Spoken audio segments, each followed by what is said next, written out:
बता दें कि प्रधानमंत्री नरेंद्र मोदी से मुख्यमंत्री धामी मुलाकात कर सकते हैं। यूसीसी कमेटी जल्द रिपोर्ट सौंप सकती है। आज या कल मुलाकात हो सकती है। प्रधानमंत्री से सीएम धामी की मुलाकात हो सकती है। ये बड़ी जानकारी है। यूसीसी की तैयारियां अब तेज हो गई हैं और ये यूसीसी जो कमेटी है वो इस पर अपनी रिपोर्ट दे सकती है। और अब आते हैं ट्विटर की खबर पर, क्योंकि ट्विटर ने पोस्ट पढ़ने की लिमिट अब तय कर दी है। अनवेरिफाइड अकाउंट के लिए ये लिमिट जो है वो अलग होगी और वेरीफाइड अकाउंट के लिए अलग होगी। ट्विटर लगातार एक के बाद एक बदलाव कर रहा है और इसी कड़ी का हिस्सा है।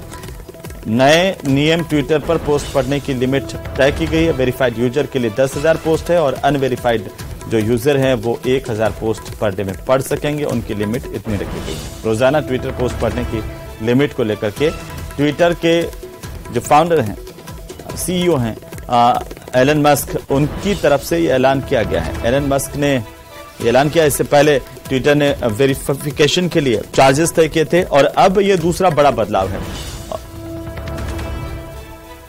चलिए आगे बढ़ेंगे। 17 साल के लड़के की मौत के बाद सुलग रहे फ्रांस में हिंसा भड़काने के आरोप में अब तक 1000 से ज्यादा लोगों की गिरफ्तारी का दावा किया जा रहा है। खास रिपोर्ट देखिए।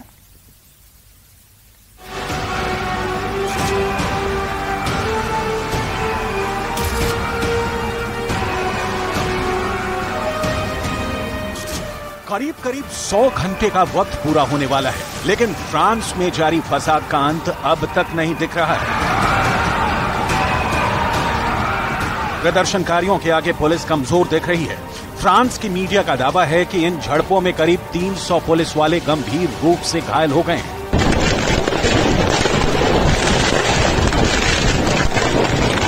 इसके साथ ही फ्रांस के अलग अलग शहरों से 1000 से ज्यादा प्रदर्शनकारियों को गिरफ्तार किया गया है, जिन पर हिंसा भड़काने और तोड़फोड़ करने का आरोप है। फ्रांस के हालातों पर राष्ट्रपति इमैनुअल पल पल की जानकारी दे रहे हैं। मैक्रो ने अधिकारियों के साथ अहम बैठक की और पेरिस समेत आसपास के इलाकों की सुरक्षा बढ़ाने के निर्देश दिए। इमैनुअल ने दंगा भड़काने वालों पर सख्त एक्शन लेने के भी निर्देश दिए हैं।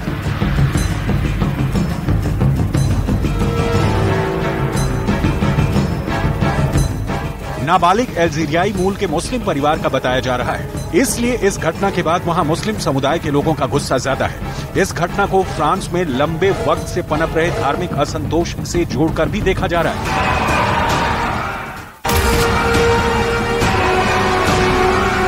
पिछले कुछ सालों में कई बार वहां दंगे हो चुके हैं, जिनमें एक पक्ष मुस्लिम समुदाय के लोग ही रहे हैं। और इस बार भी ऐसा ही हुआ है, जब एक मुस्लिम लड़के की मौत के बाद वहां आग लग गई। इसकी वजह फ्रांस के धर्म निरपेक्षता से जुड़े कानूनों को माना जाता है।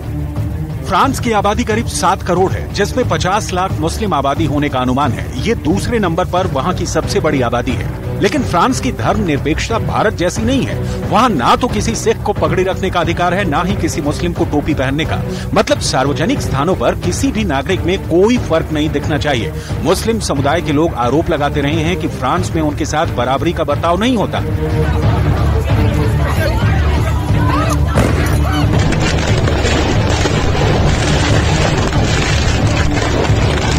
दावा है कि जिस पुलिसकर्मी की गोली से नाबालिग की मौत हुई, उसने मरने वाले लड़के के परिवार से माफी मांग ली है। वो पुलिसकर्मी हिरासत में है और उसके वकील ने बताया कि जब वो पुलिसकर्मी से मिला तो उसका पहला और आखिरी शब्द सॉरी था।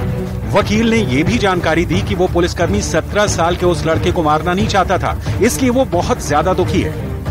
दावा है कि 2 पुलिस वाले नाबालिग की कार को रोककर उससे कुछ बातें कर रहे थे। नाबालिग ही गाड़ी चला रहा था। उस घटना के वीडियो में एक पुलिस वाला उस नाबालिग पर पिस्तौल ताने हुए भी नजर आया था।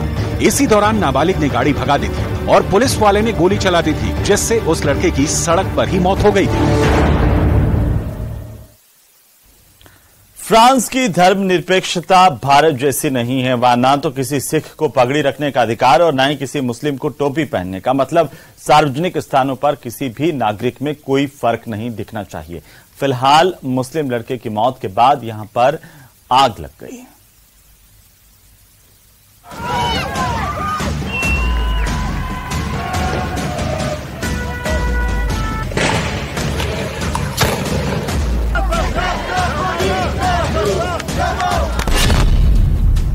Paris, Venice, Lille,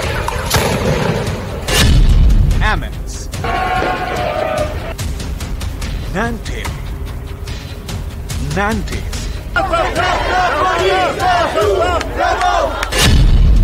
Viry-Châtillon. Tesson. Lyon. Saint-Étienne. Toulouse.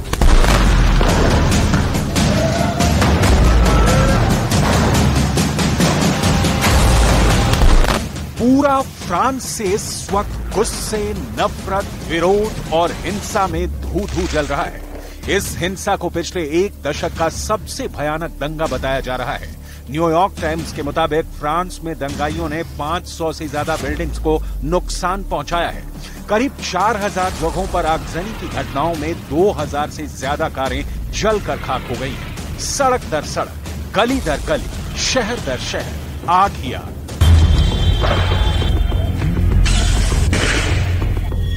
धुआं और गुबार के बीच फ्रांस का दम घुटा जा रहा है। 3 दिनों से फ्रांस में प्रदर्शनकारियों और पुलिस के बीच गोली, बम और बंदूक से बात हो रही है। 50,000 सुरक्षाकर्मी इस भीषण विद्रोह को शांत करने के लिए ड्यूटी पर लगे हैं। फ्रांस का फसाद फिर भी नहीं थम रहा। पेरिस में हिंसा से बस ट्रांसपोर्ट ठप हो गया है और दर्जनों बसें तबाह हो चुकी हैं। प्रदर्शनकारियों के निशाने पर दुकान, दफ्तर, बैंक, शॉपिंग मॉल, लाइब्रेरी और स्कूल है। लेकिन वो कहते हैं ना कि जब रोम जल रहा था तब नीरो बांसुरी बजा रहा था। तो फ्रांस के राष्ट्रपति भी यही करते नजर आए। जलते फ्रांस के बीच फ्रांस के प्रेसिडेंट क्लब में पार्टी करते नजर आए। क्यों, कैसे, कब, कितना असर, कितना उपद्रव, कितनी अशांति बाकी? नस्लवाद है रियल दुश्मन। द बर्निंग फ्रांस के इनसाइड स्टोरी की परतें खंगालें। उसके पहले फ्रांस में हिंसा ने अब तक क्या क्या तबाह किया, उसकी लिस्ट देख लीजिए। 27 जून एक किशोर की पुलिस की गोली से मौत। 29 जून प्रदर्शन, हिंसा। 30 जून प्रदर्शन, सड़क पर फायरिंग। 1 जून 249 पुलिस वाले जख्मी, 875 लोग गिरफ्तार। हालात इतने गंभीर हो चुके हैं कि फ्रांस में इमरजेंसी भी घोषित की जा सकती है। भारी भरकम सेना की तैनाती के बाद भी तबाही नहीं रुक रही। देश भर में प्रदर्शनकारियों ने 2000 कारें जला दी। पुलिस ने चौथे दिन 1000 दंगाइयों को गिरफ्तार किया है। फ्रांस के राष्ट्रपति क्या कह रहे हैं सुनिए, क्योंकि उनके पास जलते देश को बचाने की जो प्लानिंग है वो बिल्कुल नकारा साबित हुई है। उदाहरण आपकी स्क्रीन पर है। तो चलिए फिलहाल यहां पर वक्त हो चला एक छोटे से ब्रेक का। जल्द लौटेंगे, आप बने रहिए हमारे साथ।